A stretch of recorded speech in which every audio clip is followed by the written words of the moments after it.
हरियाणा विधानसभा का बजट सत्र शुरू। राज्यपाल के अभिभाषण के साथ शुरू हुई बजट सत्र की कार्यवाही।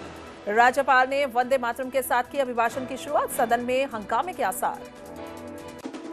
हरियाणा विधानसभा में पहली बार मार्शल की जगह पुलिस के जवानों को कमान। शीतकालीन सत्र में विपक्ष के हंगामे के बाद सरकार का फैसला। विपक्ष बोला, हम विरोध करेंगे। कांग्रेस की गुटबाजी पर बोली कांग्रेस सांसद कुमारी सैलजा। हरियाणा में कांग्रेस का नेतृत्व राहुल गांधी और खड़गे का है, बाकी सभी कांग्रेस के सिपाही। कांग्रेस अब मजबूती के साथ काम कर रही है। अंबाला में पुलिस और किसानों में झड़प। पुलिस ने धरना स्थल से तंबू उखाड़े। 10 दिन से धरने पर बैठे थे किसान। रिंग रोड से खेतों तक जाने का रास्ता देने की मांग। गुरुग्राम में युवक ने लिव इन पार्टनर को बंधक बनाकर पीटा। चरित्र पर शक के चलते की पिटाई। पुलिस ने आरोपी युवक को किया गिरफ्तार। लड़की की हालत गंभीर। इस न्यूज हेडलाइंस के प्रायोजक पतंजलि गाय का घी, मां का भरोसा, प्यार से परोसा।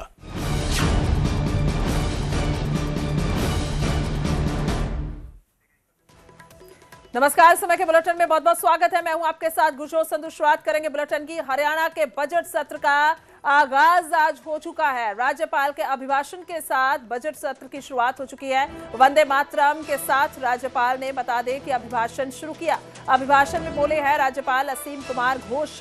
हरियाणा सरकार का संकल्प विकसित हरियाणा, राज्यपाल ने कहा। और हरियाणा की अर्थव्यवस्था में बढ़ोतरी हुई, ये अभिभाषण में कहा गया। सुनवाएंगे आपको। शुरुआत हो चुकी है सत्र की। बजट सत्र है और लोगों को बेहद उम्मीदें हैं। और खास तौर पर बता दें कि बजट जो चर्चा बेहद की गई सीएम की ओर से, क्या कुछ लोगों को दिया जाए और किस डिपार्टमेंट के लिए कितना बजट रखा जाए। और फिलहाल शुरुआत की है राज्यपाल के अभिभाषण के साथ हो चुकी है बजट सत्र की।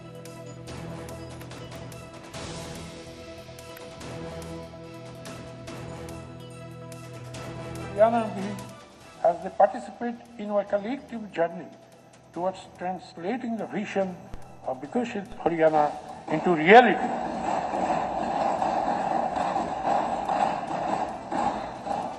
Viksit Haryana into reality well before 2047. I call upon all honorable members of this House to rise above political differences and to work together for Haryana's bright future. The trust reposed in you by your constituents must be translated into meaningful outcomes. With these words, I extend my best wishes to you for a successful, meaningful and welfare-oriented budget session.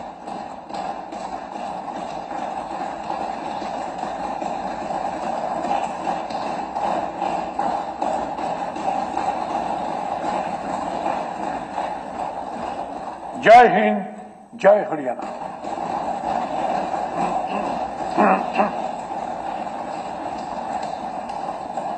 Honorable Speaker and respected members, on the occasion of Assembly session, I cordially invite you all for dinner at 6:30 p.m. on 23rd February 2026 at Lok Bhavan, Haryana.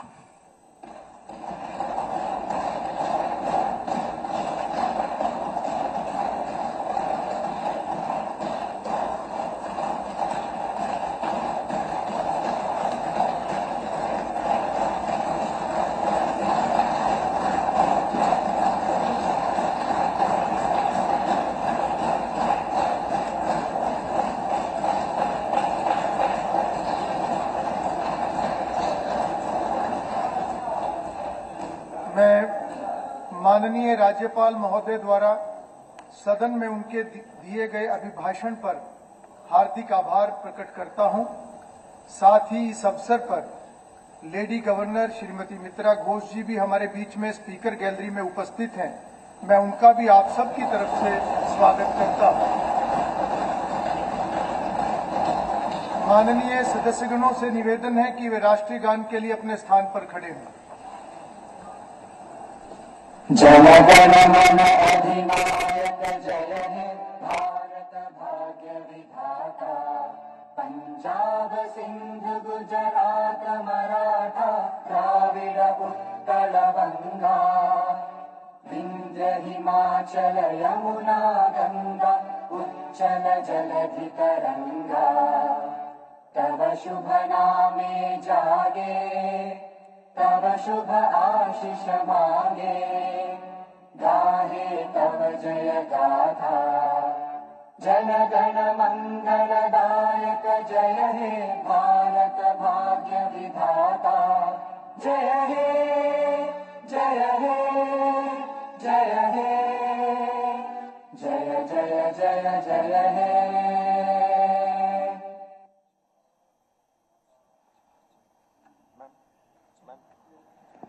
माननीय सदस्यगण, अब सदन की कार्रवाई 12:20 पर शुरू होगी।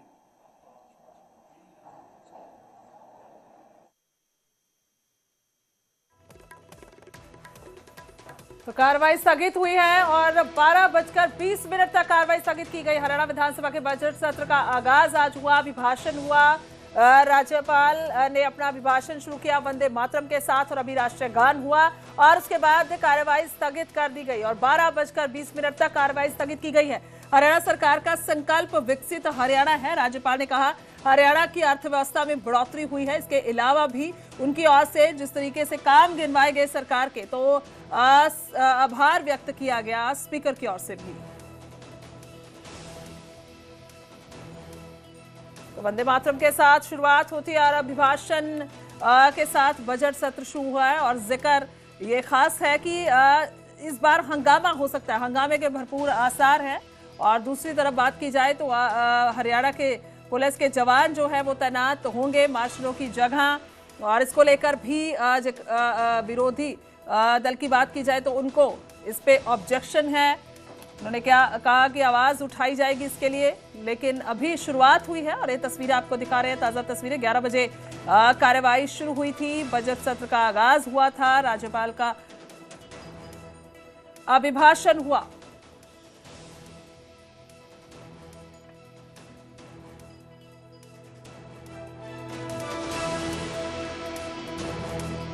मौजूद है अंकित, क्या कुछ कहेंगे? शुरुआत हुई, अभिभाषण हुआ, उसके बाद अभी कार्रवाई स्थगित हुई है।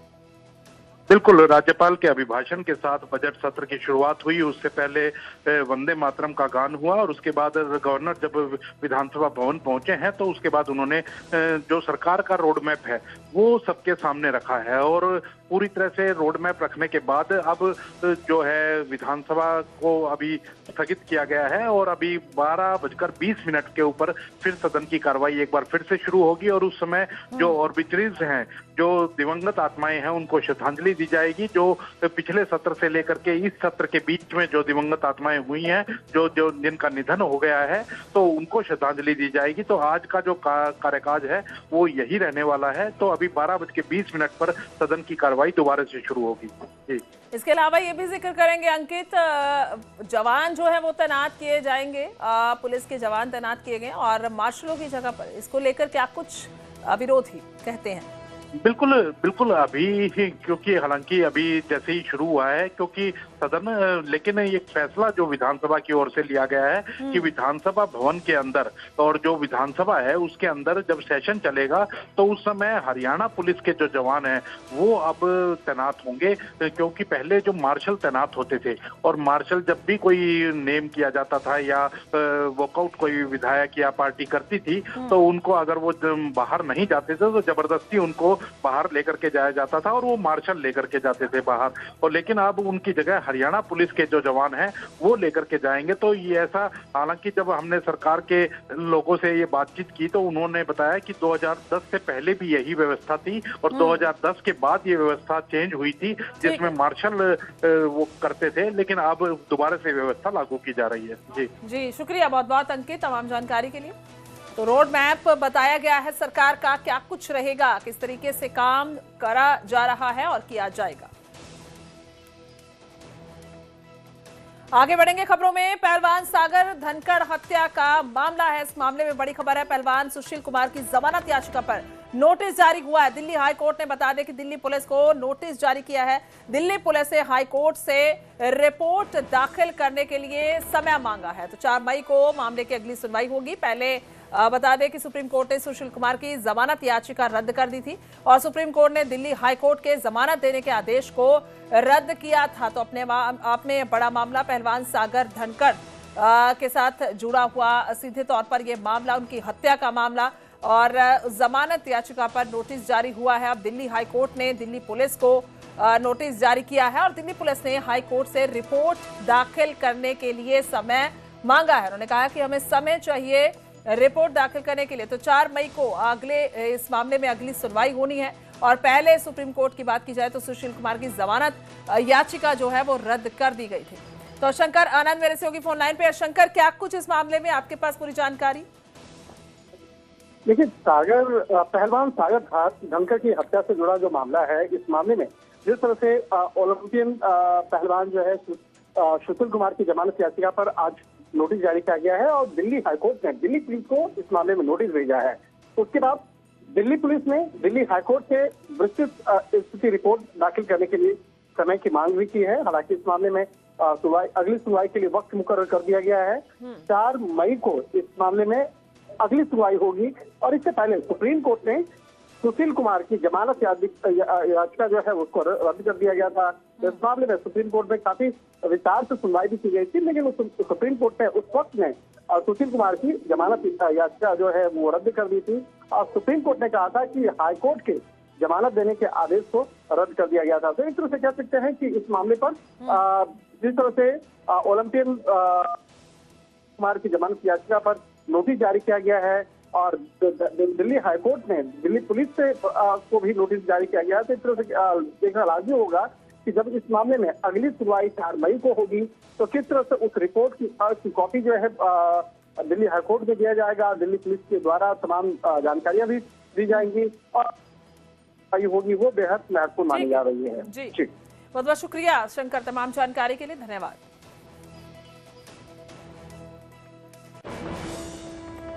आगे बढ़ेंगे, खबर गुरुग्राम से है जहां पर लिव इन पार्टनर की पिटाई सनकी युवक ने की और बंधक बनाकर पार्टनर को पीटा है। बता दें कि चरित्र पर शक के चलते पिटाई की गई। पुलिस ने आरोपी युवक को गिरफ्तार कर लिया है। अपने आप में बड़ा मामला है क्योंकि त्रिपुरा की रहने वाली ये लड़की बताई जा रही है। हालांकि कई तरह के मामले अब तक पंजाब और हरियाणा की खासतौर पर बात कर ली जाए तो इस तरीके के सामने आए जब लिव इन पार्टनर को न सिर्फ पीटा बल्कि उसका मर्डर तक कर दिया गया। हाल ही में बठिंडा से ऐसी खबर आई थी जहां पर सूटकेस में लाश मिली और बाद में पता चला कि लिव इन पार्टनर की ओर से ही वो कत्ल किया गया।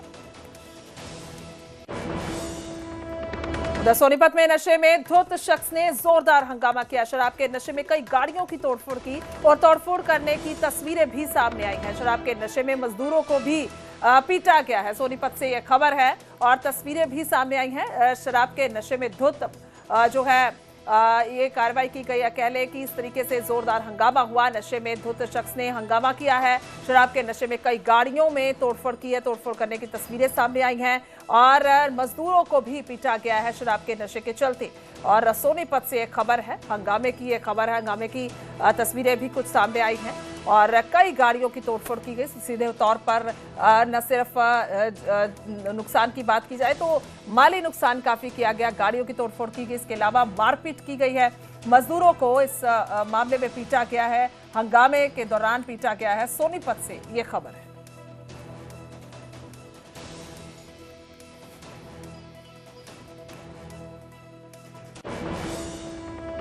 आगे बढ़ेंगे, वहीं कांग्रेस सांसद कुमारी सैलजा ने हरियाणा कांग्रेस की गुटबाजी और हरियाणा में कांग्रेस के नेतृत्व पर बड़ा बयान दिया है। उन्होंने कहा कि हरियाणा में कांग्रेस का नेतृत्व कार्यकर्ताओं राहुल गांधी और मल्लिकार्जुन खड़गे का है, बाकी सब सिपाही है।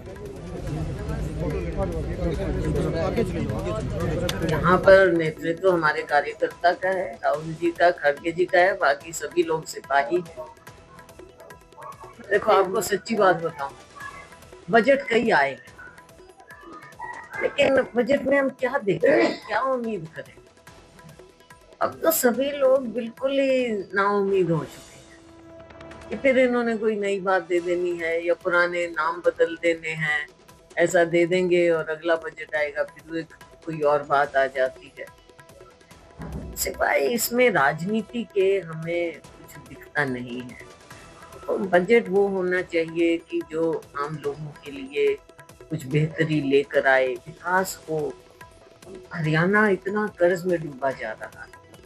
केंद्र का बजट भी हमने देखा, बहुत उम्मीद हम लगाए थे कि शायद हरियाणा को कुछ मिले, कुछ नहीं मिला, कुछ भी नहीं मिला। केवल 2 उन्होंने, हालांकि वो एक अच्छी बात है, तो ऐसा नहीं है, लेकिन हरियाणा समूचे रूप से आपने क्या दिया है? कोई ऐसा कुछ दिख नहीं रहा। अब देखते हैं कि राखी गढ़ी और अग्रोहा भी कहते हैं, सुनने में आया है कि उसको भी डेवलप करने की बात।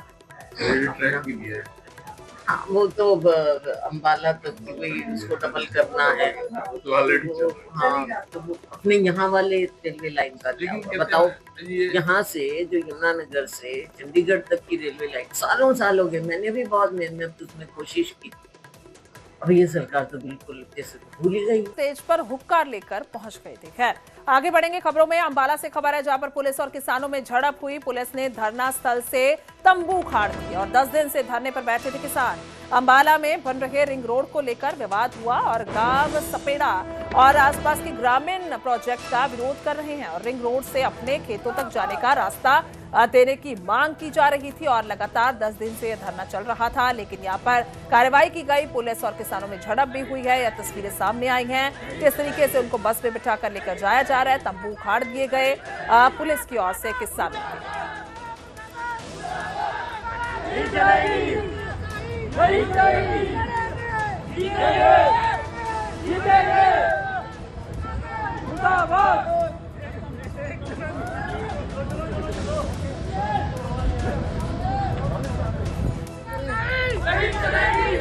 मामला है सपेड़ा में 2 महीने से धरना चल रहा है हमारा रिंग रोड के लिए। इस पे रास्ते देने खेतों के और एंट्री देनी थी और इन्होंने कई रास्तों पर तो छोटी छोटी पुलियाँ लगा दी जिसमें से ट्रैक्टर कुछ भी नहीं निकल सकता। तो उसके लिए हम बैठे थे 2 महीने से, कई टाइम की वार्ता भी हुई, उसमें नहीं कोई समस्या निकल सकी। आज वहाँ पर इन्होंने NHI ने पुलिस बल लेके वहाँ से हमारे को राउंड अप किया गया है और हमारे 20 किसान हम यहाँ हाउसिंग बोर्ड चौकी में हैं राउंड अप किए हुए और बाकी किसान हमारे पीछे हैं, इकट्ठे हो रहे हैं। बाहर से भी दूसरे जिलों से भी किसान वहाँ पहुँचने वाले हैं, यूनियन हमारी। तो आगे वो जो इकट्ठे होकर वहाँ जो भी करेंगे, आंदोलन अब बड़ा करना पड़ेगा हमें को।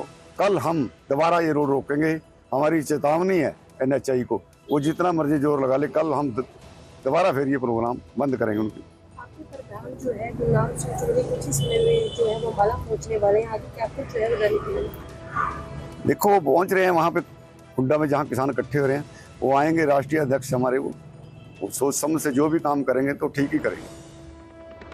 आगे बढ़ते हैं, फरीदाबाद से खबर है, जहां पर भूमिका रियल एस्टेट पर बड़ा एक्शन हुआ है। इनकम टैक्स ने भूमिका रियल एस्टेट के दफ्तर पर छापेमारी की है। ट्रांजैक्शन और दस्तावेजों की जांच को लेकर रेड की गई है, तो बड़ी खबर है। और रेड के चलते क्या कुछ यहां से मिलेगा और स्वाभाविक तौर पर डॉक्यूमेंट्स जो हैं उनको साथ लेकर जाया जाएगा, उसके बाद जांच की जाएगी। तो भूमिका रियल एस्टेट पर फरीदाबाद में बड़ा एक्शन हुआ है, तस्वीरें आपको दिखा रहे हैं। और इनकम टैक्स ने, बता दें, इनकम टैक्स की टीम की ओर से ये रेड की गई है और दफ्तर में अभी छापेमारी चल रही है। तो ऑफिस पहुंची है रियल एस्टेट के और कुल मिलाकर ये तस्वीरें, गाड़ियां यहाँ पर नजर आ रही हैं। हालांकि बहुत ही ज्यादा कुल मिलाकर ये गुपचुप तरीके से कार्रवाई होती है और ना ही किसी को अंदर जाने की इजाजत होती है, ना ही बाहर आने की। और अनिल राठी मेरे सहयोगी फोन लाइन पे हैं। अनिल, क्या कुछ अभी तक की जानकारी, क्या ये रेड अभी भी चल रही है? जी बिल्कुल, देखिए बता दें कि कल दोपहर जो है वो 5 बजे के आसपास ये इनकम टैक्स की रेड शुरू हुई थी और जिस तरीके से फरीदाबाद इनकम टैक्स और ईडी के लगातार निशाने पर है। इससे पहले भी बात करी जाए तो लगभग 4 दिन तक फरीदाबाद में बड़े पैमाने पर जो है वो इनकम टैक्स की रेड हुई थी। उसमें तमाम बिल्डर थे, तमाम कई पेट्रोल पंप कर्मचारी मालिक थे, साथ ही साथ कई स्कूल के मालिक थे। और ये जिस तरीके से भूमिका बिल्डर पर ये कल से रेड जो है वो चल रही है। हालांकि रेड जो है वो देर रात ही लगभग 2 या 3 बजे के आसपास जो है पूरी हो चुकी है, लेकिन इस दौरान जो है वो तमाम दस्तावेज खंगाले गए, तमाम चीजें इनकम टैक्स अपने साथ लेके गई है। कहीं न कहीं जो कैश की ट्रांजैक्शन है उसको लेकर के बड़े पैमाने पर यहाँ पे जो है वो कार्रवाई की गई थी और साथ ही साथ तमाम जो तरीके से कह सकते हैं कि किसी भी एम्प्लॉय को बाहर और अंदर जो है वो नहीं जाने दिया इनकम टैक्स की, जब तक ये 7 से 10 घंटे तक लगभग जो है वो कार्रवाई जो है चली है, और तमाम दस्तावेजों को इनकम टैक्स अपने साथ ले गए और आगे की जो भी इसमें निकल करके आएगा उसके हिसाब से जो है कार्रवाई की जाएगी। ठीक है, शुक्रिया बहुत बहुत अनिल, तमाम जानकारी के लिए धन्यवाद। तो रेड हुई और कागजात जो हैं वो एजेंसी अपने साथ ले गई। आगे बढ़ेंगे, उधर हरियाणा कमेटी मेंबर्स की आज सिख जुडिशरी आयोग में पेशी है। पेशी के लिए जगदीश झिंडा पहुंचे हैं जो मौजूदा प्रधान हैं। हालांकि उनकी प्रधानगी को लेकर बहुत तरह के सवाल लगातार खड़े होते हुए, और दूसरी तरफ बलजीत सिंह दादुवाल उनकी ओर से ये 2 धड़े दरअसल बन चुके हैं और इनमें लगातार टसल है। बजट भी है जो पेश नहीं हो पा रहा, पास नहीं हो पा रहा। लगातार इल्जाम लगाए जा रहे हैं जगदीश झिंडा की ओर से बलजीत दादुवाल पर और बलजीत दादुवाल की ओर से झिंडा पर। उन्होंने साफ तौर पर यह कहा कि बहुत कम मेंबर हैं अभी तक की बात की जाए जो उनके हक में खड़े हैं, और लगातार मामला पेचीदा होता जा रहा है। सत्र बुला लिया जाता है लेकिन हो नहीं पाता पूरा, और कुल मिलाकर बयानबाजी एक दूसरे के खिलाफ धड़ल्ले से चल रही है। तो आज की बात की जाए तो सिख जुडिशरी आयोग में पेशी है हरियाणा के इन सभी मेंबर्स की। हालांकि बता दें कि इलेक्टेड मेंबर है इस समय बलजीत सिंह दादुवाल, यानी कि वो जीत नहीं सके थे अपनी सीट, और उसके बाद उनको इलेक्टेड मेंबर जो है वो बनाया गया। और पेशी के लिए जगदीश झिंडा जो है वो पहुंचे हैं सिख जुडिशरी आयोग में। उनकी पेशी है और जानकारी लेंगे क्या कुछ अभी की एक्टिविटी, और क्योंकि जिस तरह से लगातार टसल बढ़ रही है। हालांकि शुरुआत की बात की जाए इसके पहले जब बलजीत सिंह दादुवाल प्रधान थे तो उस समय जगदीश झिंडा की ओर से आवाज़ उठाई जाती थी। उन्होंने कहा था कि मैं बहुत मेहनत कर चुका हूँ, लगातार लंबे समय से कई सालों का उन्होंने जिक्र किया, 2012 तक का जिक्र किया कि किस तरीके से उन्होंने बहुत मेहनत की है, बहुत आवाज़ उठाई, संघर्ष किया। उसके बाद ये अलग तौर पर हरियाणा कमेटी बनी, लेकिन अभी भी उनकी कोई सुनवाई नहीं है। उमेश हमारे सहयोगी इस समय लाइव मौजूद है, सीधा उनका रुख करेंगे। उमेश, क्या कुछ अभी की जानकारी, और लगातार ये टसल बढ़ती जा रही है, क्या कुछ खास रहेगा?